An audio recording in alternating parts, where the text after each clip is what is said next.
I wore my best blouse that morning. Tamara, my only daughter, had called out of the blue and said we were going on a little trip. I hadn't seen her in months, and suddenly she wanted to spend time with me. I packed light, just like she asked, 2 outfits, my Bible, and the gold brooch my late husband gave me on our 30th anniversary.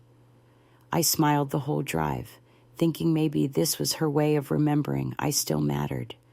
But when the car stopped in front of a nursing home, I knew I'd made a terrible mistake. I should have known something was off the moment she honked twice and didn't get out of the car. Tamara always used to run up and give me a hug at least, when she was still my little girl. But that morning, she just sat there in her shiny black SUV, her sunglasses covering most of her face, her jaw tight like she was already late for something more important than me. Still, I got in. I smiled at her like nothing felt strange, because that's what mothers do. We hope, even when we shouldn't. The car smelled like expensive leather and some perfume I didn't recognize. She didn't say where we were going, just kept tapping the steering wheel with her fingers like she had somewhere to be, but didn't want to be the one to say it out loud. Somewhere peaceful. She finally muttered, "You've been stressed. Mama, you need a break." I nodded and looked out the window, even though my stomach had started to sink. We drove 2 hours down long, flat highways with barely a word between us. Still, I held on to the idea. Maybe she was surprising me with a beach weekend. Maybe she wanted to reconnect. I told myself all kinds of lovely lies. That's what mothers do. Too, we forgive. We stretch our hearts beyond what's fair. We believe. But when we pulled into a gravel lot next to a squat beige building, I couldn't keep pretending. The sign read, Willow Creek Assisted Living. There were no balloons, no suitcases in the trunk, just a nurse standing by the sliding doors, holding a clipboard and smiling like I was just another bed to fill. Tamara got out first. She walked around and opened my door, avoiding my eyes the way you do when you know you're doing something wrong, but have already decided to do it anyway. "What is this?" I asked. She didn't answer, just grabbed my small bag and said, "Let's go inside, just for a little while." The smell hit me, first bleach and boiled vegetables. Somewhere in the back, a television buzzed with static. I stood frozen in the entryway, my purse sliding down my arm. The receptionist looked up and smiled too wide. "You must be Mrs. Evans. We've been expecting you." My knees nearly buckled. Tamara handed the woman a manila envelope and said, "Everything's in there, her paperwork, her medications list, the consent forms." I turned to my daughter. What paperwork? She still wouldn't look at me. "Mama, you've been forgetting things. You got lost in the grocery store last week." I wasn't lost. I was reading labels. "You left the stove on. That was a power surge, and you know it." She looked at the nurse and said, like I wasn't even standing there, "She's been getting confused lately." And that was the moment I realized she wasn't bringing me somewhere. She was leaving me somewhere. I stood in that fluorescent lit lobby, with the walls closing in and my world crumbling under my feet. My only child, my pride, my joy, my reason for pushing through every hard season, had decided it was easier to forget me than to love me. And I hadn't even seen it coming. When I first stepped into that nursing home, I thought I might pass out from the shock. The lights were too bright, the smell of bleach stung my nose, and a man in a wheelchair stared at me with vacant eyes. I clutched my purse tighter and turned to Tamara, who was already halfway to the front desk, holding my small overnight bag like it was nothing more than a delivery. I stood still, frozen. It was like watching someone else's life unravel, except it was mine. The woman at the front desk looked up and smiled. "You must be Mrs. Evans," she said. "We've got everything set up for you." Set up Tamara handed over a manila envelope and said, "All her documents are inside. The pharmacy list, her primary care information, and the consent forms." I felt my heart drop. "What forms?" I whispered. Tamara finally turned to me. Her eyes were cold and detached, as if she were addressing a client, not her own mother. "Mama, you've been forgetting things. You almost started a fire last week. You got lost in the parking lot crying. You need help. You're not safe at home anymore." I wasn't lost. I was reading the labels, and the stove, it was a power surge. You know that. But she didn't acknowledge what I said. Instead, she looked at the nurse and added, "She gets confused sometimes." Those words hit harder than I ever imagined. They felt like betrayal. Weaponized. Because they weren't true. Not the way she said them. Were there moments I felt tired? Yes, but I still remembered my name, my past, every recipe Marcus loved. I remembered the day Tamara was born, and the look in her eyes when she first held a microphone in her school talent show. I remembered every part of her childhood, because I lived it more fully than I lived my own. But she'd made me sound like I was losing it, and now, in front of strangers, she was painting me as nothing more than an old woman slipping away. I reached for the edge of the counter to steady myself. "I don't want to stay here," I whispered. Tamara didn't even flinch. "It's just temporary, until you're stable, like I was an object. A broken piece of machinery that needed fixing before I could be placed back on the shelf. "I have to go," she said, glancing at her watch. "Go where you told me we were taking a trip. Mama, don't make this harder than it has to be." She started toward the door. "You're my only child." I called after her, my voice cracking. "There's no one else." She paused. "Exactly," she said, and then she left. That was the last thing she ever said to me in person. Exactly, like my loneliness was a convenience for her plan. A nurse appeared beside me and gently took my arm. I didn't fight, not because I agreed with any of it, but because I couldn't believe it was happening. My legs moved, but my spirit had gone still. They led me to a small room, plastic flowers on the dresser, a window that didn't open, a bed that wasn't mine.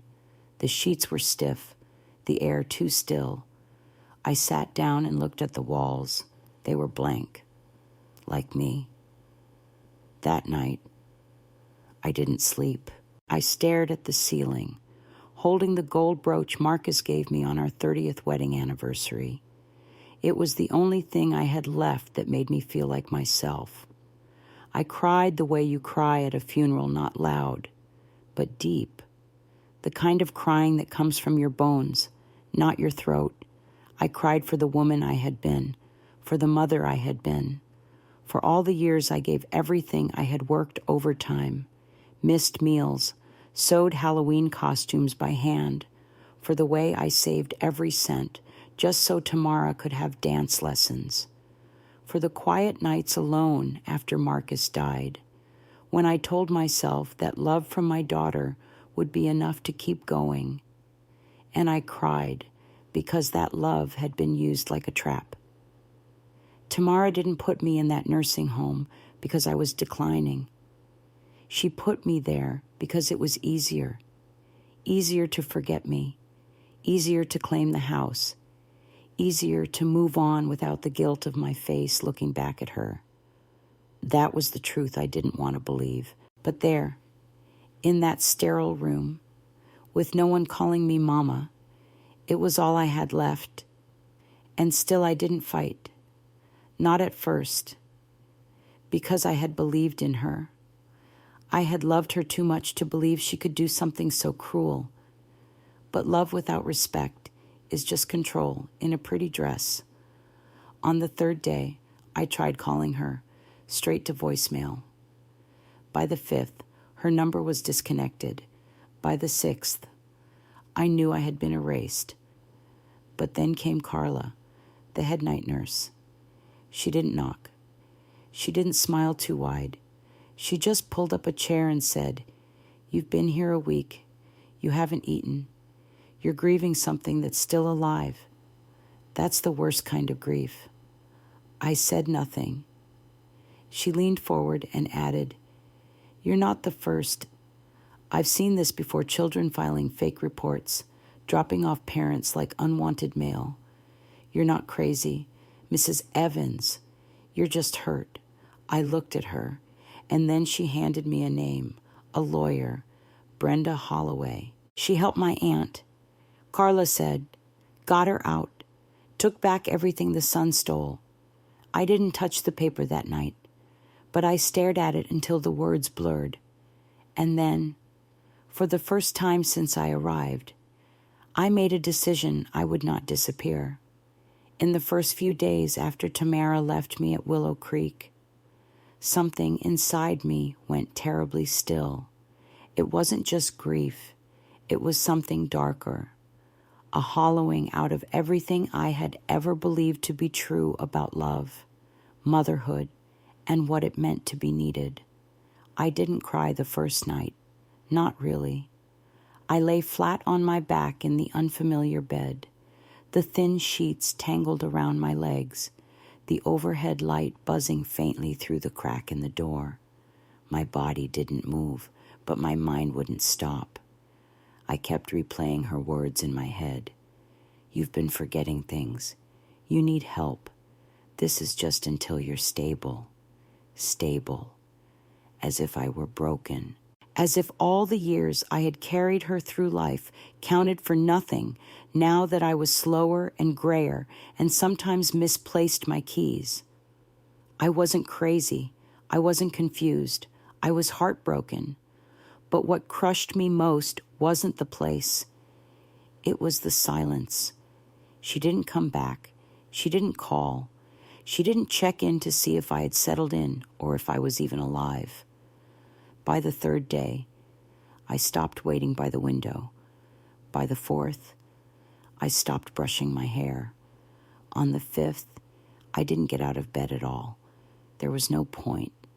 I hadn't eaten more than a bite or two since I arrived, and I barely spoke when the nurses brought trays of applesauce and oatmeal.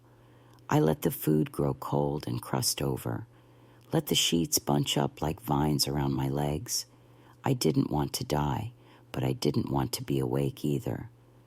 I thought back to the years when I worked double shifts so Tamara could have everything she dreamed of. I remembered the winter the heat went out, and I wrapped myself in layers just so I could keep paying for her books and tuition. I remembered the prom dress I sewed by hand, with fingers that ached for days. Because we couldn't afford the store-bought kind, I never asked her for anything, never once made her feel guilty for moving away or for missing birthdays. I gave her everything I had, and she took it all with open hands. But she left me here like I was a piece of furniture too old to fix. There's something devastating about realizing your child, your only child, sees you as a burden, not a mother, not a human being, just something in the way. The days blurred together. The hallways always smelled like cleaning solution and boiled vegetables. No one called me Mama. No one asked about Marcus. I was just a bed number in a file, a ghost who had been grieved before she even passed. And still I kept hoping, somewhere inside the fog of sorrow, I still whispered to myself, maybe she'll call today. Maybe she didn't mean it, but the hope was thin, fragile, and every hour she stayed away made it feel more like a lie. One night, I cried harder than I ever had since Marcus's funeral, but this time, the pain wasn't from loss, it was from betrayal, the kind that sits in your bones, the kind that tells you you're not just abandoned, you're disposable. A nurse came in during one of those long, silent nights. She didn't bring food, didn't even speak at first. She just sat in the chair by my bed, crossed her legs, and waited. After a while, she said, "You've been here a week." "Haven't eaten, barely moved." I didn't answer. She leaned forward. "My name's Carla. I'm the night shift lead nurse, and I've seen a lot of women like you, too many." I kept staring at the wall. "You think you're the only one this has happened to?" she asked gently. "You think you're the only mama who got tricked into packing a bag and walking into this place thinking you were going somewhere else?" My breath caught. Something about the way she said it, so certain, so real, made me blink. "They always say the same thing," Carla continued. "Just a weekend. Just a checkup. Then they drop you off, sign the forms, and vanish." Still, I said nothing, but I was listening. She leaned back. "You're not crazy, Miss Evans. You're not weak either. You're hurt, and you've got every right to be." I swallowed hard. My throat was dry. "You can sit here and wait for her to remember you exist," she said. "Or you can do something. Do what I rasped. Fight," Carla said simply. "There's a lawyer, Brenda Holloway. She got my aunt out of here when her son did the same thing to her. Took her house, took her pension. Brenda made sure he didn't get a penny." Carla reached into her pocket and pulled out a folded slip of paper. She placed it gently on the tray beside my untouched oatmeal. "That's her name. You don't have to call her, but don't say no one tried to help." Then she stood and walked out of the room without another word. I sat there in the dim light, the paper sitting heavy on the tray. I stared at it until the letters blurred. Brenda Holloway. I whispered her name over and over that night like a prayer. Not because I believed I had a case, but because for the first time since Tamara drove away, I had a name. And that was more than I had the day before. That night, I didn't sleep, not because I was afraid, but because I was awake, really awake. I thought of Tamara's face when she was little, the way she used to run into my arms after school, how she used to cry if I wasn't in the audience for her school performances. I thought about Marcus and the house we built together, about all the years I gave up pieces of myself so Tamara could shine. And then I thought of the lie she told when she left me here. She thought I would fade, that I was too old to remember. But I remembered everything, and I wasn't going to disappear quietly. That night, I didn't sleep, not because the bed was uncomfortable or the hallways too loud. I didn't sleep because I felt something I hadn't in days, a pulse of possibility. The name Brenda Holloway echoed in my head like a bell rung in a quiet church. Carla's voice replayed again and again. "You're not crazy, Miss Evans. You're hurt, and you've got every right to be." She had said it with such calm, such certainty, that for a split second, I believed her more than I believed my own thoughts. I sat by the window in that small, sterile room, holding the folded slip of paper in my lap like it was a key to something I hadn't yet seen. The sun hadn't risen, but I watched the sky begin to turn from deep charcoal to soft gray. A new day was coming. And for the first time since Tamara left me at Willow Creek, I was ready to meet it. By mid-morning, I had combed my hair, washed my face, and changed into my cleanest blouse. I asked the front desk if I could place a private call. They looked surprised, but handed me the cordless phone. My hands shook as I dialed the number Carla had given me. It rang 3 times. Then a calm, firm voice answered Brenda Holloway speaking. I paused, swallowing hard. "My name is Evelyn Evans. I was placed in a nursing home by my daughter without my consent.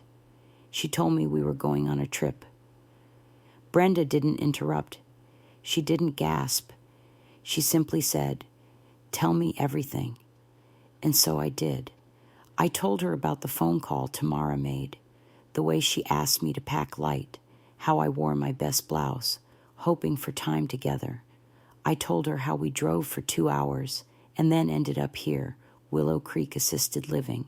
I told her about the forged forms, the things Tamara claimed I did, the medication I was supposedly taking.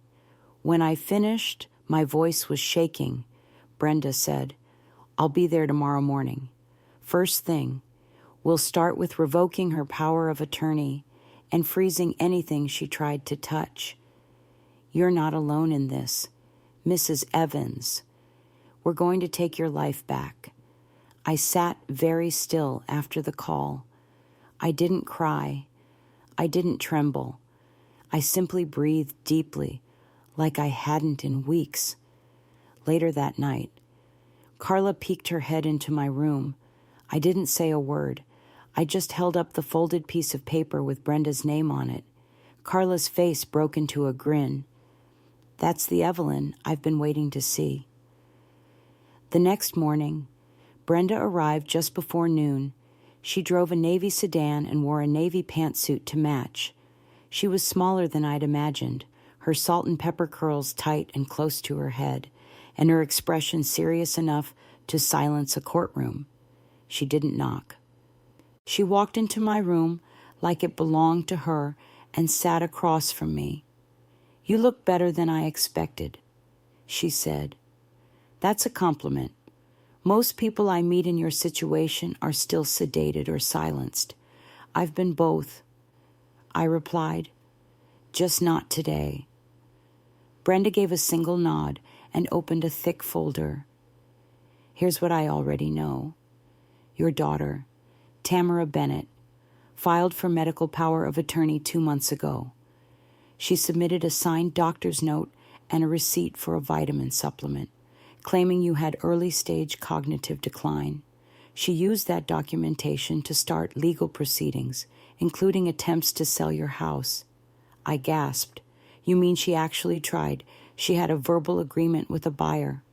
"The sale wasn't final, but the paperwork was in motion. We froze it just in time." I closed my eyes. "She used my name for all of this." "She did," Brenda said, "but she won't again." She flipped through the folder. "Your pension. We're rerouting it. Your property. Her claim is being challenged as fraudulent. Her submitted signatures don't match your historical medical records. We'll have them voided." I stared down at my hands. I trusted her. She told me we were going on a trip. Brenda closed the folder. "I've been doing this for 18 years. Mrs. Evans, let me tell you something. What your daughter did wasn't just betrayal. It was strategy. She saw an opening and moved on it. This happens more than you'd believe, but we're going to send her a message." I looked up. What kind of message? Brenda met my eyes.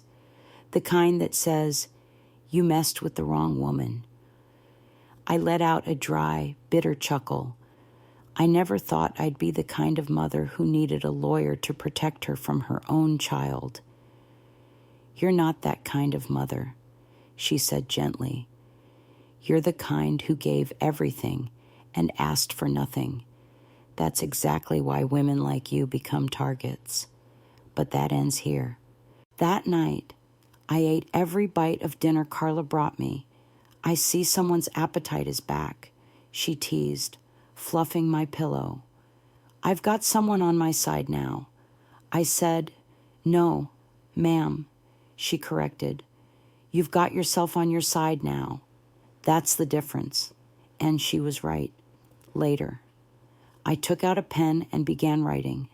Brenda had told me to document everything: dates, conversations, details. I remembered the day Tamara called. The exact words she used: pack light, mama. I wrote about the ride, the lies, the building, the bleach-scented lobby. I wrote until my hand cramped. By the time I put down the pen, something had changed. My back was straighter. My shoulders felt less heavy. Carla stopped by before her shift ended. "You doing okay?" I think I'm finally waking up, I said. She nodded slowly. Then let's keep going. And we did. The next few days were quiet, but purposeful. I walked the halls again. I talked to a few other residents. I asked questions. And I listened. Because now I had a name, a voice, and more than anything, I had a plan. In the days that followed my call to Brenda, something inside me began to shift. At first, it was small, almost unnoticeable. It was like the flutter of a bird's wing in a long, empty house, a stir of life where there had only been silence. I woke up the next morning and brushed my hair. The simple act felt foreign at first, like I had forgotten how to care for myself. But I did it anyway. Each stroke of the brush, a reminder that I was still here. I walked down the hall to the common room. The old woman who sat in the corner every day smiled at me as I passed. It wasn't much, but it was a sign that I wasn't invisible. Every day after that, I took more steps. I made the effort to speak with the other residents. I asked questions, even though they weren't always answered. I smiled at the nurses and asked them about their families. Slowly, I began to re-enter the world, bit by bit. I had to. For me, that afternoon, Brenda called me again. "I've got good news," she said, her voice sharp and efficient. "We've filed the petition to revoke Tamara's power of attorney, and I'm sending a letter to the bank and your pension provider. Everything that was taken is being returned to you, and we're going to freeze Tamara out of any further access to your accounts." I couldn't quite believe what I was hearing. "I don't want to do this," Brenda continued. "But we're left with no choice. Tamara has made a move, and now we have to play our hand." I felt the tension in my shoulders loosen. For the first time in a long time, I felt like I had a chance, a real chance. "Thank you," I whispered, though the words didn't seem enough. Brenda let out a soft breath. "You've got more than just a chance, Mrs. Evans. You've got a legal claim. You've got the truth. And you've got me. We're going to take back everything she tried to steal from you." It was then that I realized I wasn't just taking back my property. I was taking back my voice, my dignity. For weeks, I had been caged by grief and betrayal, by the memory of my daughter's cold eyes and the way she had walked away without a second glance. But now, I wasn't just a victim. I was a woman with a plan. I thought back to all the years I had spent caring for Tamara, the long hours, the missed meals, the sacrifices. I thought of the nights when I would lie awake, stitching her dresses and costumes for her school plays, and the days when I worked 2 jobs to ensure she could go to the best dance school. I thought of the love I had poured into her without asking for anything in return. But love without respect is not love at all. I began to write every memory, every lie, every moment that I had suppressed in the name of motherhood. I put it down on paper. The day Tamara first told me I was too old to remember things. The day I saw her pack up my things while I was in the kitchen, pretending it was just a trip. I wrote down the day she left me here, without a word, without a look. I wrote down the exact moment I realized I wasn't her mother anymore. I was an object to be discarded. But I wasn't going to let that be my story. Not anymore. A few days later, I sat at a table in the common room, reviewing the documents Brenda had sent me, the legal petition, the evidence, the clear-cut proof of Tamara's deceit. I felt my heart race as I flipped through the papers. This wasn't just a fight for money or property. It was a fight for justice, for the woman I had been before I had been silenced. Carla came to check on me around midday, and I handed her the stack of papers. She glanced at them and nodded. "You're ready," she said. "You're stronger than you think. Don't let her take any more from you." By then, I had learned enough. I knew Tamara had been playing a game, manipulating every part of me for her own gain. But now, I had the upper hand, and I wasn't going to back down. Brenda called again later that week. "We've made progress," she said. "The petition for power of attorney revocation has been filed. The hearing is in a month. And we've also frozen Tamara's access to your house and accounts. I've already put in motion the challenge to her signature on all those documents." I couldn't hide my relief. I had believed for so long that I was helpless, that no one could help me. But now, with Brenda's guidance, I was seeing a way out. The hearing was set for the end of the month. For the first time in a long time, I felt like I had a sense of control over my own life. I wasn't just Evelyn Evans, the mother left behind. I was Evelyn Evans, a woman reclaiming what was hers. A week before the hearing, I spoke to the lawyer again. Brenda assured me that everything was in order. "We've gathered the evidence. The signatures are falsified. Tamara's claims have no legal standing. The judge is going to see that." I felt a tight knot in my chest loosen. This wasn't just a courtroom battle. This was the reclamation of my life, my identity, and it was more than I ever thought I could get back. The day of the hearing, I dressed carefully. I wore my best blouse and my favorite pair of shoes. I didn't feel like the broken woman who had been dropped off in a nursing home. I felt like myself again. Brenda arrived early, and we sat in the front row. The courtroom was cold and sterile, but I didn't care. I was ready. The judge was a tall man with graying hair and glasses that seemed to magnify his serious demeanor. He reviewed the documents, then turned to me. "Mrs. Evans," he said, his voice kind but firm. "I commend your resilience and your clarity in defending your rights.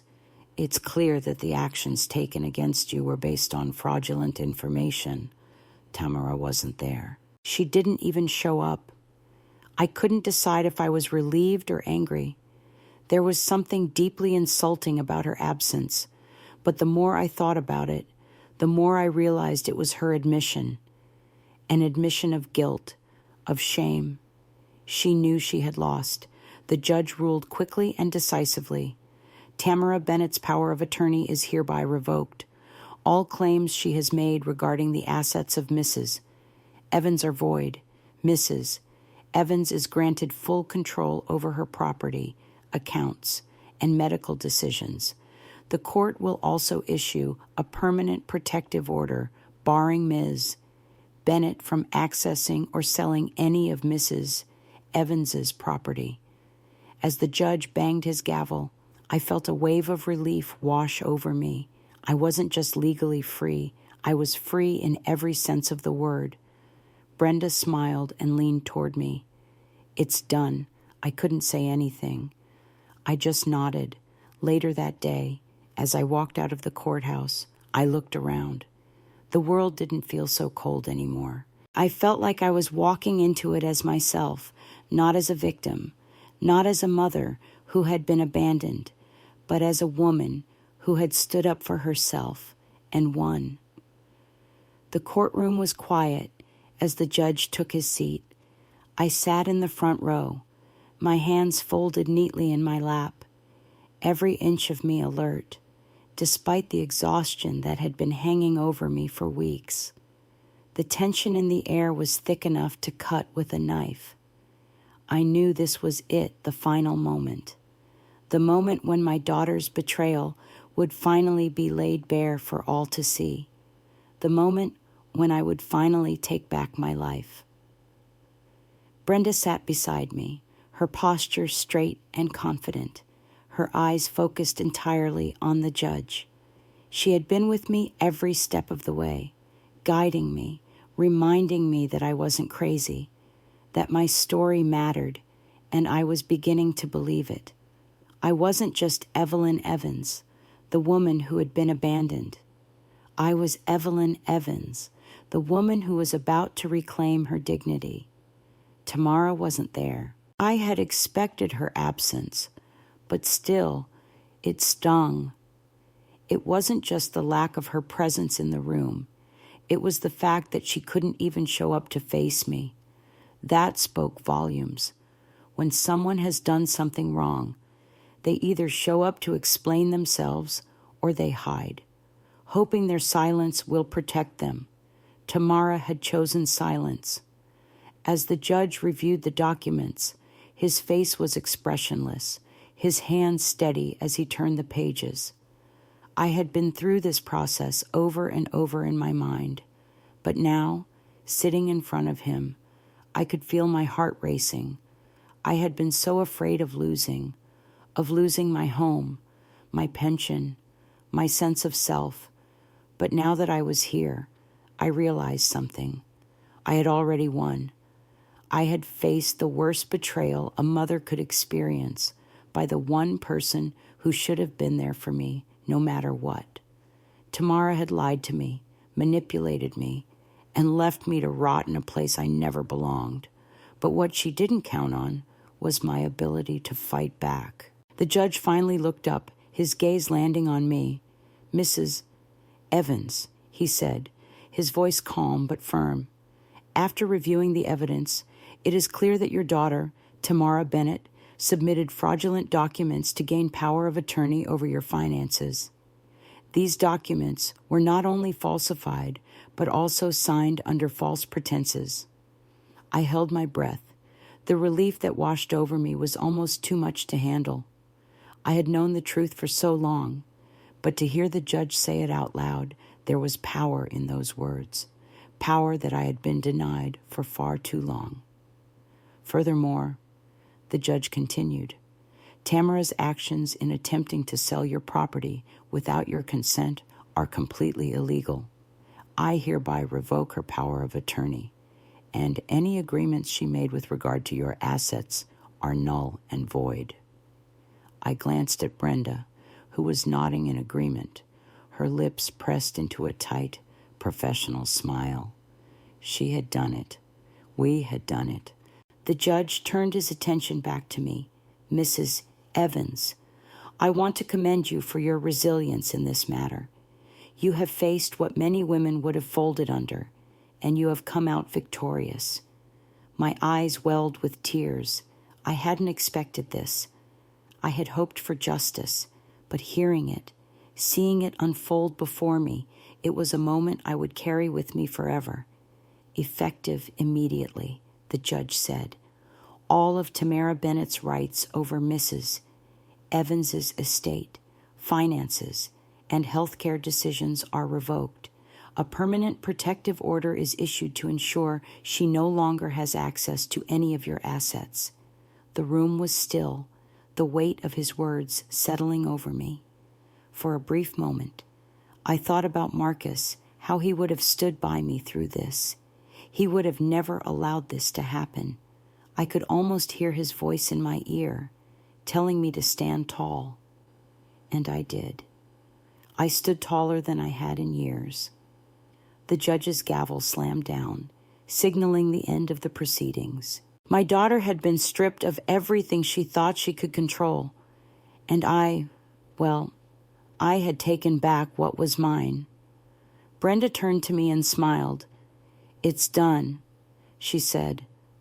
I felt a sense of calm sweep over me. It wasn't over. There was still paperwork to finalize, still a lot of legal hurdles to clear, but the weight had lifted. The burden of guilt, of shame, of wondering if I had done something wrong gone. The moment Tamara had left me here, I had wondered if I would ever feel whole again. I had wondered if I would ever feel like a person who mattered. But now, I knew. I mattered, and I had earned my place back in the world. As I stood to leave the courtroom, I felt eyes on me.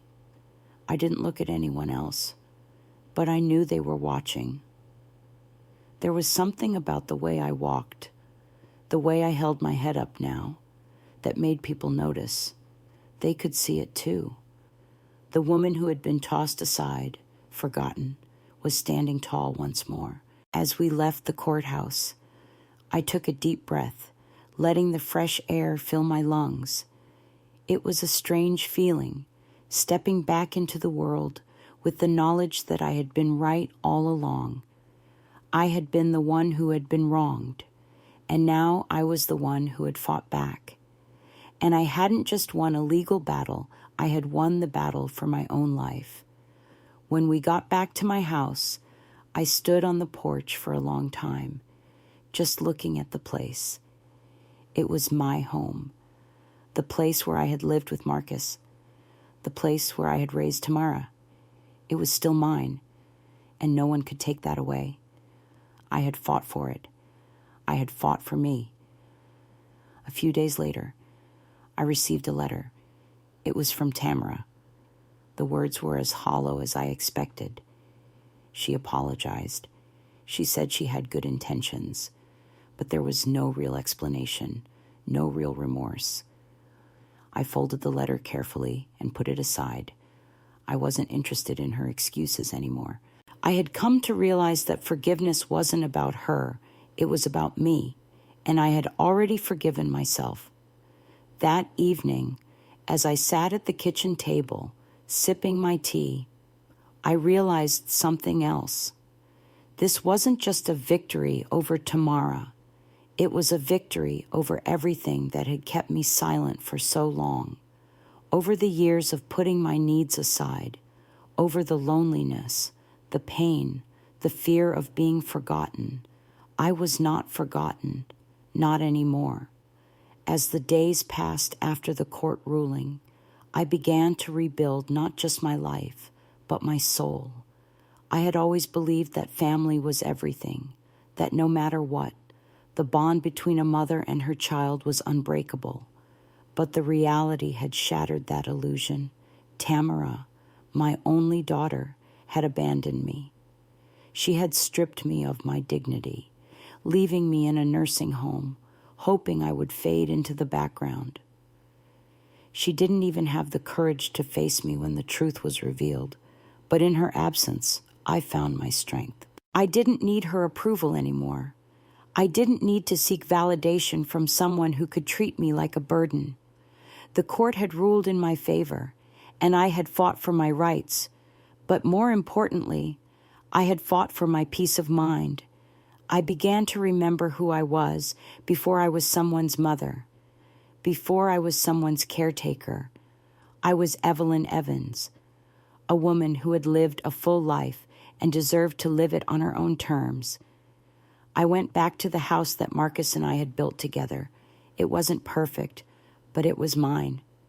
The silence that once felt empty now felt like freedom. I moved through the rooms, touching everything, reminding myself that I had earned every inch of this space. In the quiet of my own home, I realized something important.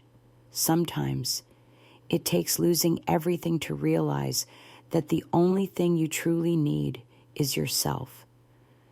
I had given so much of myself to Tamara over the years, but now I was learning to give to myself. This journey has taught me one undeniable truth. You are worthy of love and respect, regardless of what anyone else thinks or does. We often give so much of ourselves to others, believing that our worth is tied to their acceptance or approval. But the truth is, your value doesn't diminish because someone else fails to recognize it. You are enough. It's easy to feel lost when the people you love don't show up for you. But in those moments, you must show up for yourself. Life isn't about waiting for others to come around or fix things for you.